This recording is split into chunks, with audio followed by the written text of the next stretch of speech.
बहुत बहुत स्वागत है आप लोगों का। आज हम देखते हैं एलसीएम, जिसको कहते हैं लघुत्तम समापवर्त्य। अब क्या होता है एलसीएम पहले जान लेंगे, क्योंकि एलसीएम तो हम कर डालते हैं, मालूम नहीं होता क्या होता है। वह संख्या जिसको वह पूरी पूरी विभाजित कर दे, दो या दो से अधिक संख्या चाहे जितनी हो, एलसीएम वह संख्या होती है यदि उन दोनों संख्याओं से एलसीएम में भाग दिया जाए तो वो पूरी विभाजित कर दे, एक भी शेष न गिरे। तो ये हो गया पहला पॉइंट। दूसरा पॉइंट, दो या दो से अधिक संख्याओं के छोटे छोटे उभयनिष्ठ गुणज ही एलसीएम कहलाते हैं। एलसीएम जो होता है वह कई संख्याओं का निकाला जाता है, इसके छोटे छोटे गुणज ही एलसीएम कहलाते हैं। अब एलसीएम करने की दो विधि हैं। पहला, अभाज्य गुणनखंड विधि। अभाज्य गुणनखंड विधि में क्या करते हैं, प्रत्येक स्तंभ से एक एक गुणनखंड ले लेते हैं और उन सब का गुणा कर देते हैं तो एलसीएम आ जाता है। दूसरा है भाग विधि। भाग विधि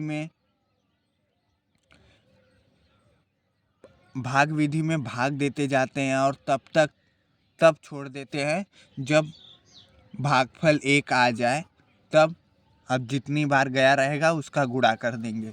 जैसे हम अभाज्य गुणनखंड विधि से देख लेते हैं, 16 और 24 का लघुत्तम समाप्तवर्तक ज्ञात करो।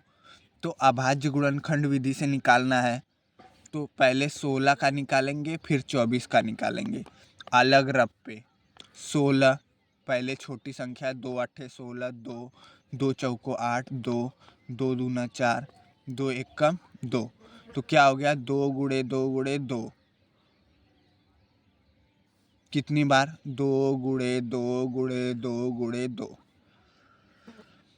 ये हो गया एलसीएम, मतलब अभाज्य गुणनखंड 16 का। अब 24 का निकालना है तो 24 को भी अलग अभाज्य गुणनखंड रब पे निकालेंगे। 2 12 दूना 24, 2 2 छक्के 12, 2 2 3 6 3। तो क्या हो गया, 2 गुणे 2 गुणे 2 गुणे 3। अब सब एलसीएम क्या हो जाएगा, सबसे ज़्यादा बार जो संख्या रहेगी, जैसे 2 सबसे ज़्यादा बार है, कितनी बार, 1 2 3, नीचे 3 बार है, 1 2 3 4। तो 4 बार इसको लिख देंगे 2 को और 1 बार 3 को। इन सबको गुणा करेंगे तो वही एलसीएम होगा। 2 दूना 4 दूना 8 दूना 16, ये 3 रहेगा ना, 16 तियाँ 48। एलसीएम निकालने की ये अभाज्य गुणनखंड विधि। ज़्यादा बार जो संख्या रहेगी ऊपर नीचे उसको लिखेंगे कितनी बार है, उसके बाद सिंगल को भी लिख देंगे। अगर 5 रहेगा तो 5 को भी लिख के गुणा करेंगे। चलिए अब हम दूसरा उदाहरण देख लेते हैं। 40 तथा 48 का लघुत्तम समापवर्त ज्ञात कीजिए, वो भी भाग विधि से। अब पहला अभाज्य गुणनखंड विधि देख लिया, अब भाग विधि में करेंगे क्या, 40 कामा 48 लिखेंगे। अब क्या करेंगे, सबसे पहले छोटी संख्या से काटते जाएंगे। केवल एक कटेगा तो उसको भी पहले काटेंगे, इसको अगर ये नहीं कटेगा तो इसको उतारते ही जाएंगे, फिर बाद में इसको अलग संख्या से काटेंगे। जैसे 2 से काटा तो 2 दूना 4 0, 2 एकम 2, 2 दूना 4, 2 चौको 8 24। फिर 2 से दोनों संख्याएं कटेगी तो 10 12। फिर 2 से कटी तो 5 और 6। देखिए अभी 2 से 6 कटेगा पर 5 नहीं कटेगा, तो 6 को काटेंगे, 5 को उतारे ही रह जाएंगे। 5 को उतारेंगे, 2 3 6। फिर आप 3 से काटेंगे, 3 से 3 कटेगा ना, 5 को उतारेंगे, 1 रख देंगे, फिर 5 से काटेंगे। मतलब जो कटेगा छोटी संख्या से वो उसको काटेंगे और अंत में जब आएगा 1 तो छोड़ देंगे।